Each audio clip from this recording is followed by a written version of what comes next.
पहले तो वीडियो आप लाइक कीजिए, उसके बाद आप ये जो लाल बटन देख रहे हैं सब्सक्राइब वाला, उसे सब्सक्राइब कीजिए। उसी के ठीक सामने बेल आइकॉन दिखेगा, उस बेल आइकॉन को आप क्लिक करें। आइए मैं आपको लेकर चलता हूँ बलम फार्म हाउस, जो कि वसई में आता है।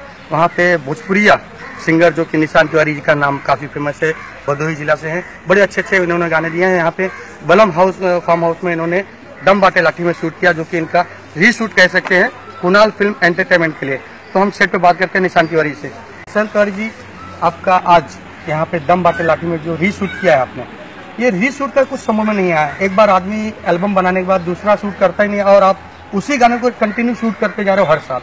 एक्चुअली ऐसा है कि इस गाने को हमने आज से 3 साल 4 साल पहले शूट किया था, और काफी व्यूवर्स भी हैं उसके। बट मुझे ऐसा लगा कि उस वीडियो को, मतलब जिस तरीके से वीडियो वो मार्केट में चला, उस तरीके से उस वीडियो को शूट हमने नहीं कर पाया था, इसलिए हमने उसको दोबारा शूट किया। अच्छा, तो आपने पहले के गाने में और अब के गाने में क्या अलग दिया है?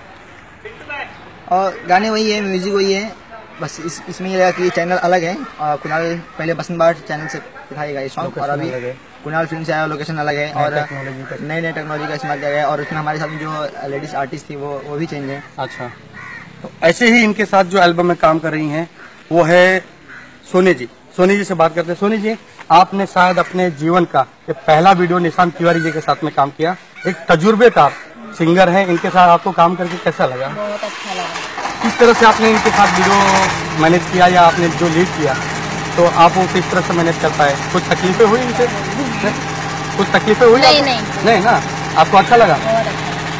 उम्मीद करता हूँ कि निशान तिवारी जी का जैसे ही हर साल ये गाने हिट पे हिट देते जाते हैं, इसी तरह से और भी इनके गाने हिट हो और हमारे चैनल को इनका प्रमोशन मिलता रहे। धन्यवाद। मैं संजय मिश्रा, लोकमित्र न्यूज चैनल, बलम फार्म वसई।